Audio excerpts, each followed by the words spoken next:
This is a charge that Mr. Amit Malviya had also made the other day, and there were certain visuals also that the BJP earlier had put out in their press conference. They are saying you planted people to make sure that the demonstration turns violent. That's the allegation. Respond to that, Riju. Yes, people who make such kind of wild allegations should stay away from consuming too much gomutra. That's all I can say. I think that is highly derogatory. I think that's highly derogatory. That's highly derogatory and personal. I will not allow that comment on my show. I would request you to stick to the topic. Please go ahead. I will say this. There is a clear difference between political activism and political vandalism.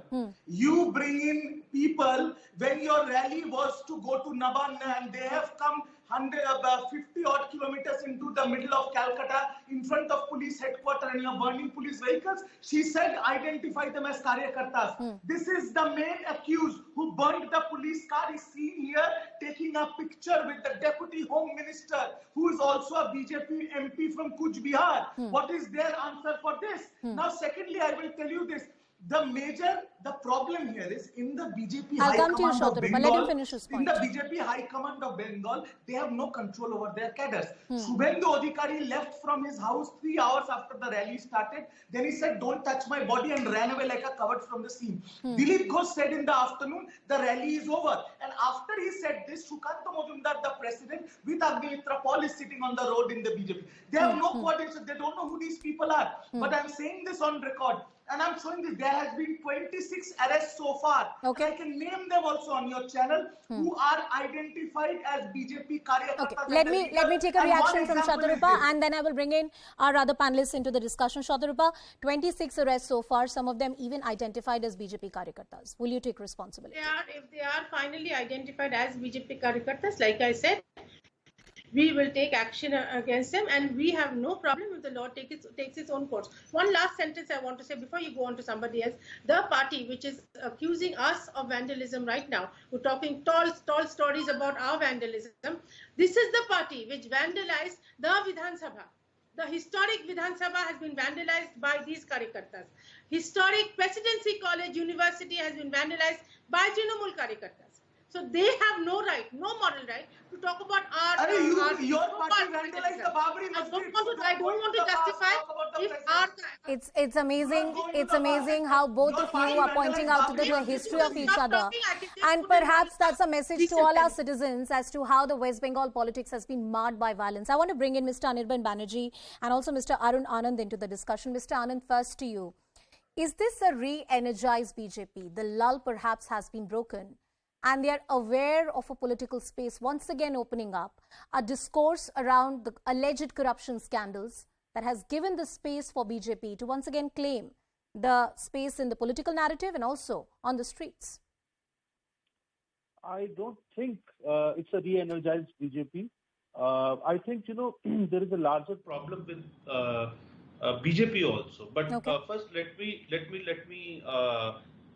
bring in a point that West Bengal has, witnessed a culture of political violence for a very, very long time.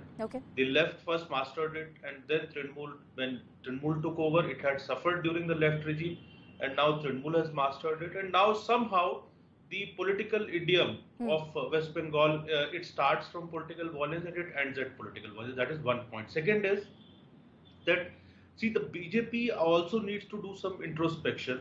That I suspect that, the way a large number of leaders were taken from TMC and left, and a large number of cadres moved from those parties. So it might be happening that, these cadres are not as disciplined as the normal BJP cadres are. So I think BJP needs to be very, very careful about whom they are taking in the party in a hurry to expand their footprint. They might have hurt themselves a little bit, but I think what Shatrupa was saying, I think there is a valid point in that, and the allegations which BJP are making, it's quite possible that a number of TMC cadres had infiltrated and the violence was perpetrated, because I don't think right now that BJP has got that kind of muscle there, that it can really go all out on the streets to target the police. Mr. Anand, with due respect to your point, I mean, if BJP, talking about the TMC and the left politics, which traditionally has existed in the state of West Bengal, and the manner in which the BJP is expanding itself, it's but natural that they will get their supporters or their cadres from a TMC, from the left, or from other political parties. These will be shifting political loyalties towards the BJP. They can't really get an authentic BJP cadre on the ground. No, there has been, you're right, if you are in a hurry to expand yourself, then you have to take, cadres from other parties.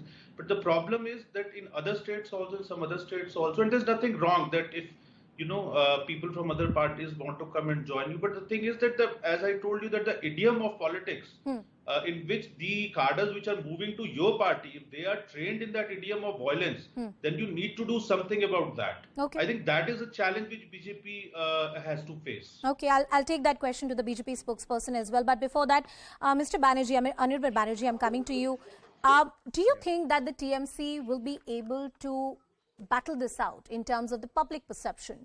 And I want to caveat it by saying that even before the assembly elections, there were much talks about, misgovernance of the Mamata Banerjee government and various other things, but that didn't really find resonance with the voters. She came back with a landslide victory. As far as the present crisis is concerned, is it really finding resonance with the people? And will it be significant in the 2024 battle? See, in the very long and intense political history of West Bengal, BJP at best is a comic relief, and that too for a very short period of time. I mean, in the course of history at the mass level, people often commit some mistake and choose. But sir, with utmost respect, from 2 Lok Sabha seats to 18, right now the strength is 77 in the assembly. Are you saying it's a comic joke? That is the exact point I was elaborating on.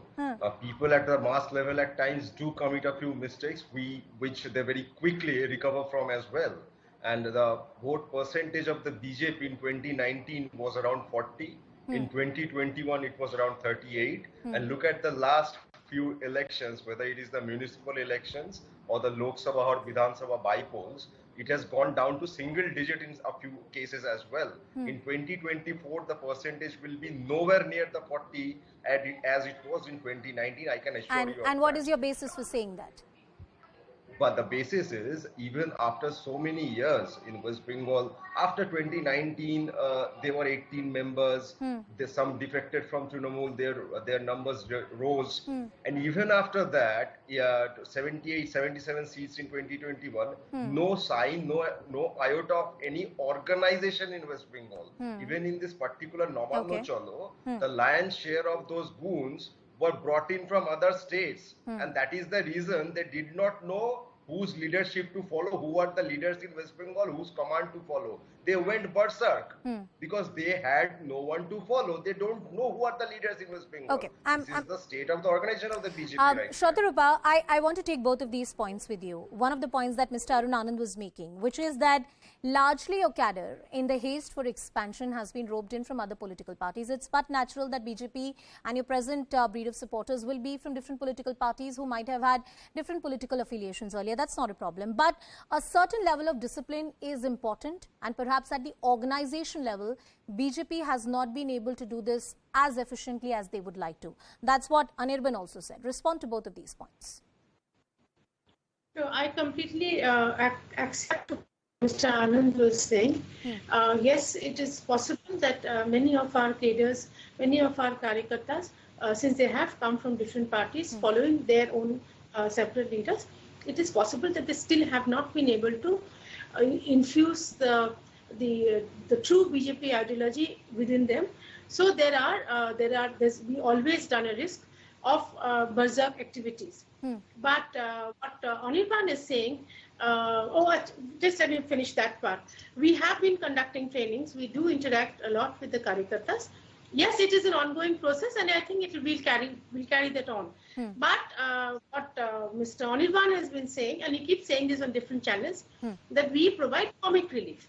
Well, even if I accept the fact that we are providing comic relief, despite what you've already said, that we've gone from 3 to 77 and from 2 to 18, if we are providing comic relief to the West Bengal government, and we are really of no consequence, like what Anirban and Riju have been saying, then why were the West Bengal police instructed to be so ferocious so firm in their in their resolution to stop us. If we are providing comic relief, then we should have been allowed to provide